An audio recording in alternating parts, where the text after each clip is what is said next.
এত গরমে মুরগির লিটার কি ব্যবহার করবেন? আসলে লিটার কোন লিটার দিলে মুরগি সুস্থ থাকে, সবল থাকে, কোন লিটারে ব্যয়বহুল হয়, কোন লিটারে আসলে সেফটি হয়, কোন লিটারে মুরগি সুস্থ থাকে। আসলে মানুষ কিভাবে তুষ ব্যবহার করবে, তুষ কোথায় পাবে, তুষগুলা কি করবে, বিক্রি করা যায় কিনা, এই ব্যাপারে আলোচনা করব। হ্যাঁ, প্রিয় দর্শক, আসলে আজকে লিটার চেঞ্জ করলাম খামারের। তো আসলে লিটার গুলা চেঞ্জ করছে, যে বস্তাগুলো এইগুলা কিন্তু বিক্রি করে দিব। তো মানুষ পোড়ানোর জন্য নিয়ে যাবে। তা আসলে অনেকে টেনশন করে আসলে লিটার গুলা কোথায় ফেলাবো, এগুলো আসলে ফেলাইতে হয় না। লিটার যদি তুষ ব্যবহার করেন তাহলে অবশ্যই আসলে এগুলা বিক্রি করে ফেলান। যে এই যে আমি 3টা বস্তা ভরছি, তারপরে এই যে আরো 2টা বস্তা ভরছি। তো এইগুলা 1-150 টাকা বস্তা বিক্রি করা যায়। তো চাইলে আর ওই যে 300 টাকা বস্তা তুষ কিনছি আমি।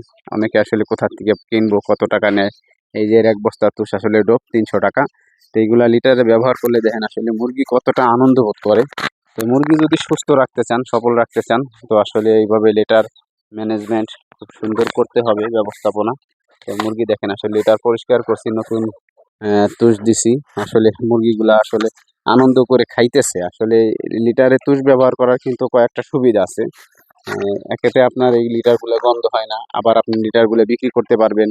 আর লিটারগুলায় আসলে অনেক তুষ, এগুলা খাইলেও কিন্তু কোনো সমস্যা হয় না, মুরগির কোনো সমস্যা হয় না। আর যদি আপনি লিটারে আসলে এইগুলা ব্যবহার করেন, কাঠের গুঁড়া, আসলে এগুলা হজমি হয় না। এগুলা খাইলে কিন্তু আসলে খুব ক্ষতির সম্মুখীন হইতে হবে, ক্ষতি হয়ে যাবে। এই কারণে আসলে লিটার তুষ ব্যবহার করবেন। খামার সুস্থ থাকবে, সবল থাকবে, মুরগিগুলা আসলে আনন্দ বোধ করবে। দেখেন যদি আসলে কি সুন্দর মুরগিগুলা একসাথে এইখানে কয়েক বস্তা দিছি, ওরাই ছড়াই ছিটেই নিবে। তো আসলে খুব ভালো লাগতেছে দেখলে আসলে অবশ্য। তো চাইলে কিন্তু আমার কাছে বীজ, ডিম ও বাচ্চা, এই যে বাচ্চাগুলা, এই মুরগির বাচ্চা এই মেশিন দিয়ে আমার নিজের ইনকিউবেটর, নিজেরই হাজার, সবই নিজের ইনশাল্লাহ।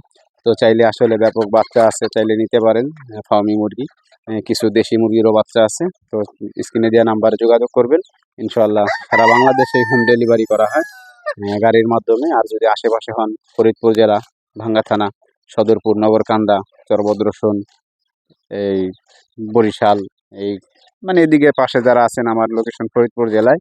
তো চাইলে আপনারা কিন্তু নিয়ে আইসা যোগাযোগ করে নিয়ে যাইতে পারেন। খামারে আসবেন, দেখবেন, তারপরে এসে বাচ্চাগুলো নেবেন।